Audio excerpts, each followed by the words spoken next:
In today's program, we cover the backlash of Thailand's suspension of the Test and Go program. But does the government care? We'll see how a rally in front of Government House turns out. Details on these stories and many more coming right up.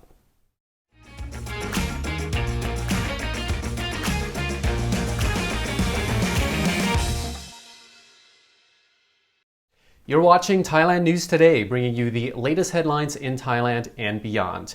And in our first story, the head of the Phuket Tourist Association says the potential knock-on effects of the Test and Go suspension is not yet known.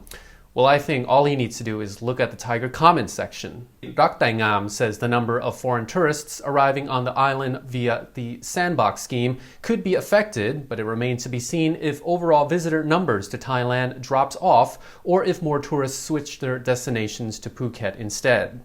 Before the emergence of the Omicron variant, fully vaccinated tourists from 63 approved countries were able to enter Thailand under the Test and Go scheme, where they only had to spend one night in an accredited hotel while they waited for their negative PCR tests. But as a result of the highly contagious Omicron variant rapidly spreading around the globe and its potential impact on healthcare systems still unknown, Test and Go was suspended. The decision is expected to be reviewed after January the 4th. The Sandbox entry scheme has also been suspended with the exception of Phuket. All foreign arrivals to Thailand must now enter via alternative quarantine or the Phuket Sandbox.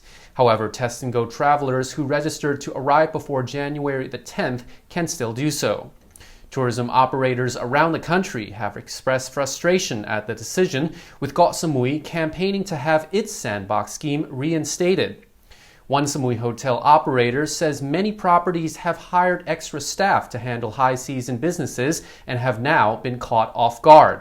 He fears many tourists will cancel their hotel bookings and is urging the government to reinstate the island Sandbox program, given that most residents are fully vaccinated.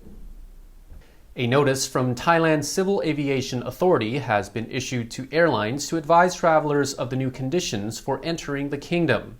For now, travelers who've already received their Thailand pass and those who have applied but are still waiting to get accepted can still enter Thailand with minimal quarantine, but will now be subject to 2 PCR tests, the second one at a government facility.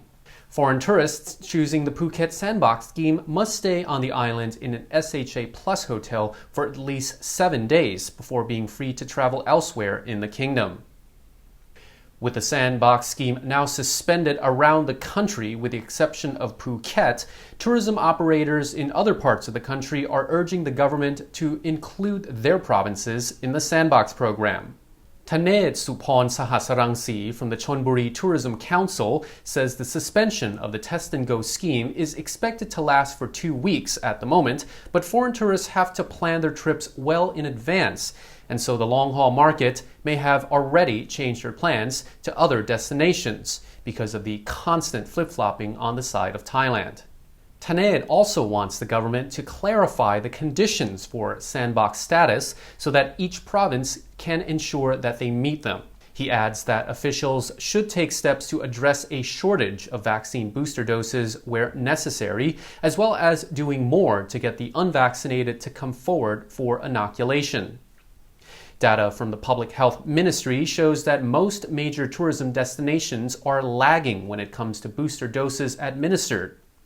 In Chonburi, just 8.3% have received a third dose. In Chiang Mai, it's 6.7%, and in Krabi, 5.8%, while Phuket is way out in front at 54%. In Krabi, the president of the province's tourism council has voiced concern that airlines operating direct flights from Scandinavia may cancel following the suspension of the Test and Go scheme unless Krabi is added to the Sandbox scheme. Otherwise, the province could miss out on the entire high season.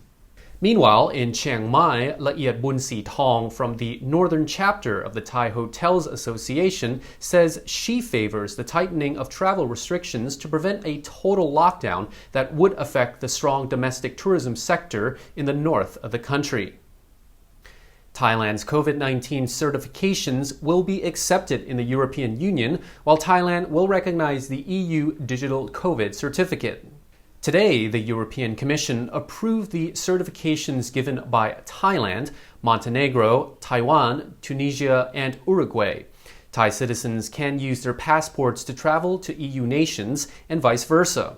The European Commissioner for Justice, Didier Reynders, says the technology now connects 60 countries and territories across 5 continents. After receiving 2 doses of the vaccine, the certification will be valid for 270 days. People who want it to last longer must take a booster dose. As there is still very little research on how long the booster dose will protect against the virus, there is no information regarding how long it will be extended after the booster dose has been released. Thailand's nightlife workers have rallied in Bangkok, protesting outside Government House as they demand government assistance. The workers, known as the High Heel Mob, are calling on Prime Minister Prayut Chan-o-cha to offer state aid to industry workers that are adversely affected by the government's closure orders. The workers were led by the Empower Foundation. Employees say their industry has been decimated by government restrictions, but unlike other sectors, they have received no state aid to offset the financial hardship they're enduring. They say workers from bars, clubs, and other nightlife venues have made no money since the start of the pandemic nearly 2 years ago. Furthermore, they have been excluded from relief measures despite calling for help. The workers are urging the government to include them in plans to provide monthly aid of 5,000 baht to employees. While the government has pledged such financial assistance for those in the Social Security system, the Empower Foundation says that this excludes most workers in the nightlife industry. After the workers read out their list of demands at Government House, they proceeded to open boxes containing high-heel shoes. The shoes had been sent by nightlife workers all over the country and included messages to the government about the financial hardships they're enduring. Officials are setting up emergency operation centers in 50 districts of Bangkok to prevent COVID-19 from spreading during countdown events and celebrations. The centers will screen people and immediately isolate those who are positive. The Bangkok Metropolitan Administration Permanent Secretary said district officers will keep a tight eye on New Year's celebrations and events. Restaurants and other approved venues have been given the okay to sell alcoholic drinks until 1 a.m. on January the 1st.